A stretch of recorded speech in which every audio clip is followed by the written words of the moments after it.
World War II, ignited in 1939, thrust the world into a maelstrom of conflict spurred by totalitarianism and geopolitical tension.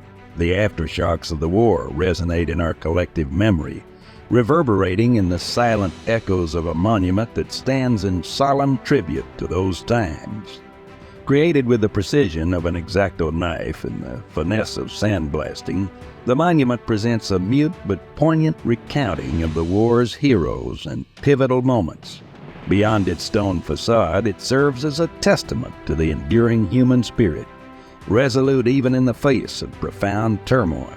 We find ourselves on the shores of Normandy, France, on June 6, 1944, a day forever remembered as D-Day. This day sees the largest amphibious assault in history, marking the onset of Operation Overlord, the ambitious Allied invasion of German-occupied Western Europe. Over 156,000 troops stormed the heavily fortified beaches under a rain of enemy fire.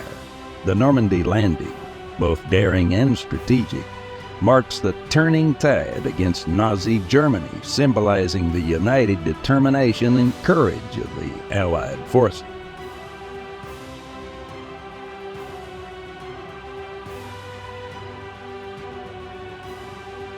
As we delve deeper into the human stories of the war, we meet Paratrooper Harry Hudec, a member of the 101st Airborne Division. Hudec leapt into the uncertain skies during the pivotal Normandy invasion. Hudec found himself separated from his unit and injured. Despite the dire circumstances, he was taken in by a local French family, who courageously risked their lives to hide him from patrolling German forces. This act of humanity amidst the chaos of war underscores the deep bonds of compassion and resilience that transcend conflict. Hudec's story is not only a tribute to the soldiers who fought valiantly, but also to the countless civilians who chose bravery and kindness in the face of imminent danger. Transitioning from the battleground to the industrial heartland, we encounter Rosie the Riveter, the embodiment of the countless women who filled factories and shipyards. Rosie marked a significant societal shift, broadening the horizon of women's roles beyond traditional confines. When they were asked why they had joined the ranks of the hidden army, these women gave a variety of reasons. I have a daughter in the waves, and I had a son on the Arizona. That's a good enough reason for anyone. I'm an old maid, and I didn't have anyone until I took this defense job. Now, I have a family of 10 million to look after. I send them cases of these every week. They help them to get home soon.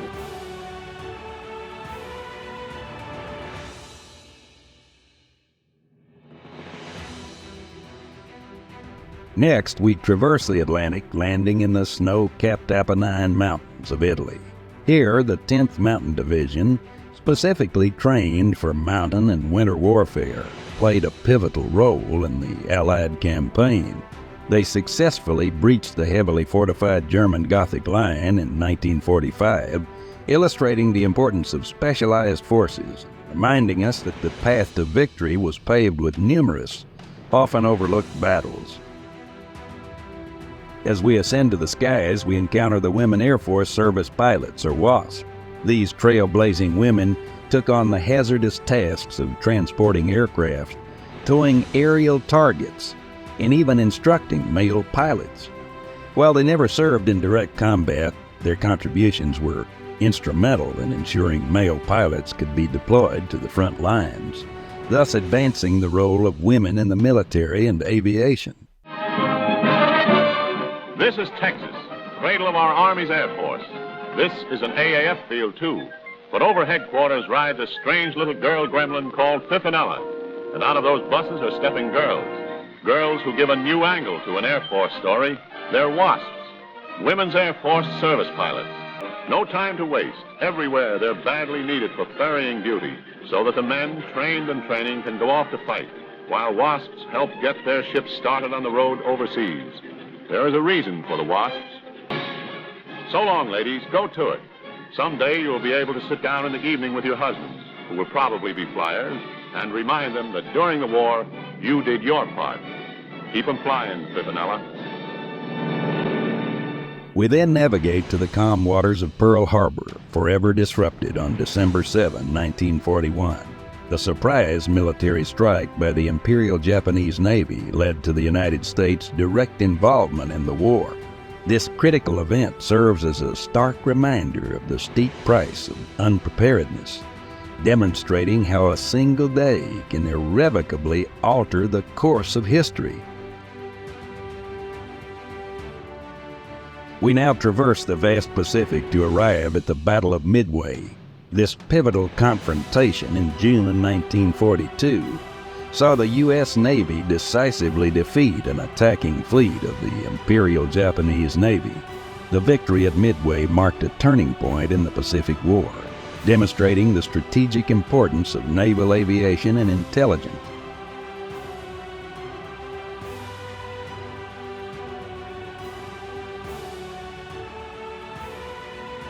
In the thick of the Pacific Theater, we meet the Navajo Code Talkers. These Native American Marines utilize their native language to create a unique, uncrackable code, playing an invaluable role in secure communications and coordination in the Pacific. Their unique contribution underscores the value of diverse skill sets, backgrounds, in achieving victory. This message took 20 seconds. After 20 seconds, each command post organized a rescue team to save that company of Marines. If that message was sent in English code, it would have taken 30 minutes. 20 seconds in Navajo, 30 minutes in English code. Those guys pinned down on north side didn't have 30 minutes. Without Navajo, Marines would never have taken the island of Iwo Jima. That's how critical Navajo Code was to the war in the Pacific, and we should never forget. In an etching titled "A Choice is Made," we witness a profound moment in the life of a soldier from the town where this monument stands tall, Cedaredge, Colorado.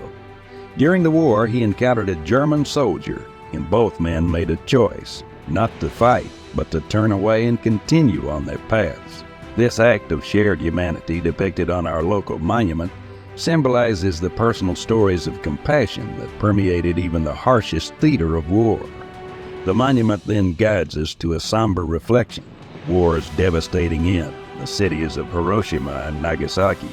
The unleashing of atomic bombs in August 1945 led to Japan's surrender, but at a tremendous cost of human life and suffering. These images remind us of the unprecedented destructive power of nuclear weaponry and the enduring plea for peace and disarmament. Our journey ends on the black sands of Iwo Jima. The image of 6 Marines raising the American flag atop Mount Suribachi, captured on February 23, 1945, is more than a symbol of a hard-fought victory. It's an emblem of the relentless spirit of teamwork and resilience that guided the Allies through the darkest hours of the war.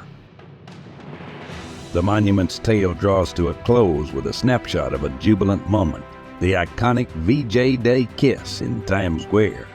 Captured on August 14, 1945, this spontaneous act of joy and relief marks the end of the war.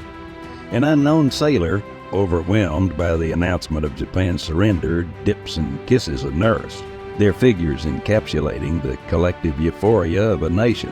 As we conclude our journey, let this image remind us of the hard-won peace that followed the years of sacrifice and strife.